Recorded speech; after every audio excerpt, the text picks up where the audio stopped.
But you also have guys that like miss weight intentionally that they're probably making 12 and 12 and they're risking missing that weight just to win the fight, which is unfair for the other guy that's making the weight.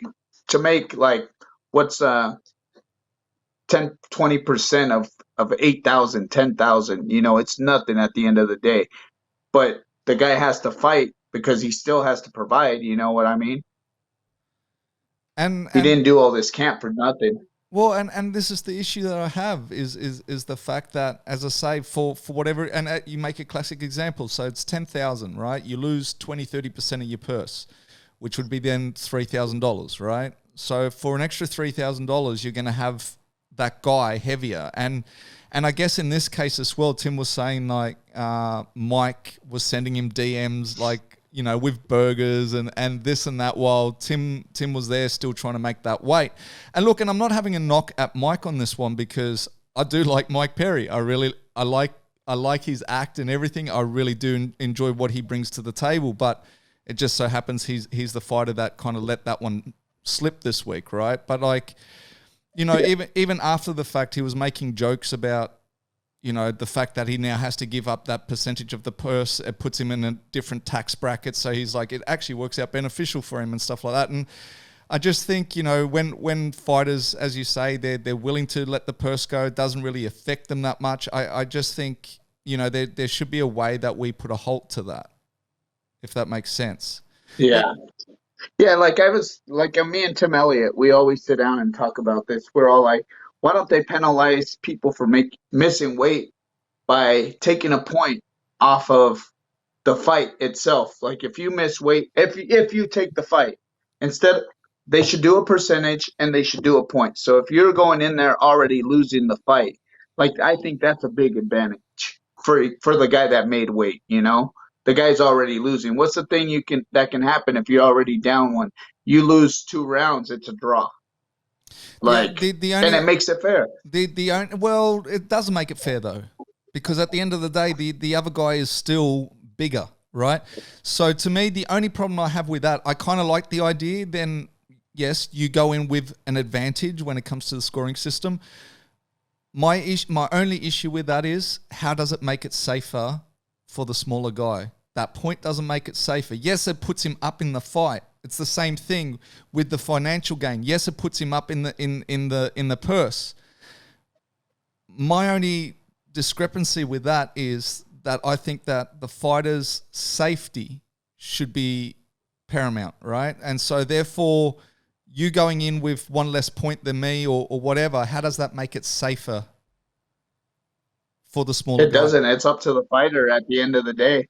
Like, he's going to take the fight regardless, whether you make weight or not, because he still got bills to pay. He still took all these 8 weeks, 4 weeks, whatever weeks to make the fight. And now you're going to say he can't fight? Like, that's going out of his pocket.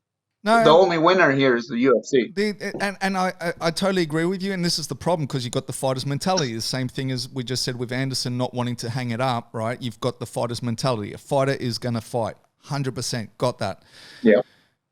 My theory would be is that, say me, you fight, I come in overweight. Basically, you get your show purse. The fight gets scrapped. You get your show purse, right? And instead of getting 30% from me, you get my show purse. You get what I'm saying? So there's no win purse. So say I'm on say 10 and 10, right? Rather than you getting that $3,000 and that fight still going ahead, you now get my full 10 grand. And me, because I'm the one who didn't make weight, I don't get paid. That's what I'm saying.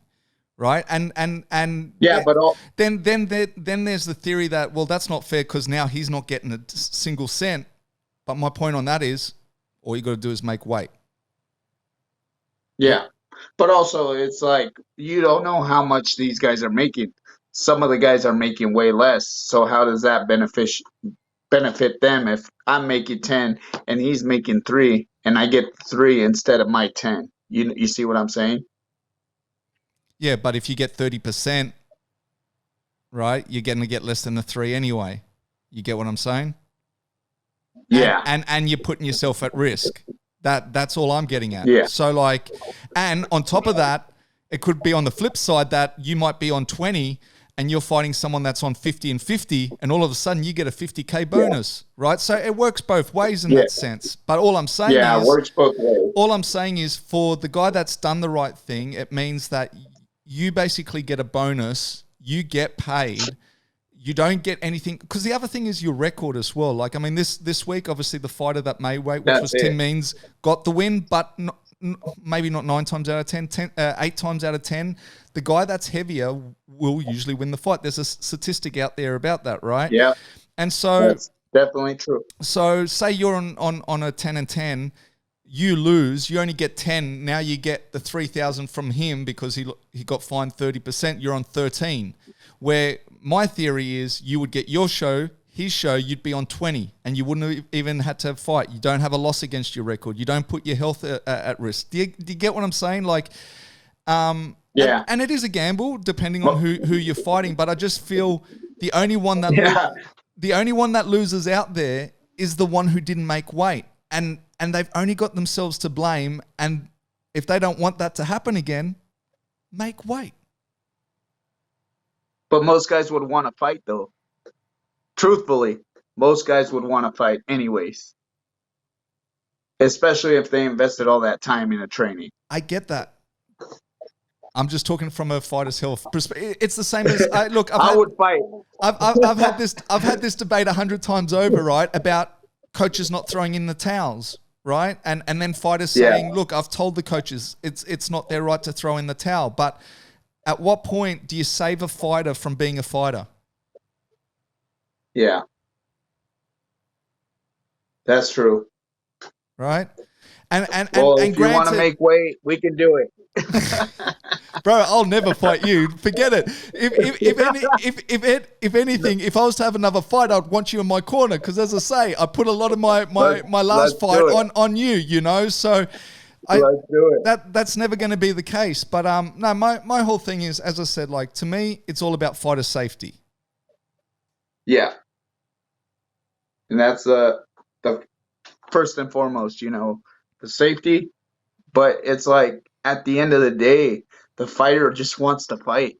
That really isn't about the money, you know what I mean? That 30%, it really don't matter. They just want to fight. But if you take that paycheck, I know I do. But if you get this, then you take the paycheck, right? You haven't got a scratch on you because you didn't fight. You can fight next week and make another paycheck, and you're still fighting. That's happened a couple of times. That's actually happened a couple times. I've seen that. Where the guy showed up, weighed in.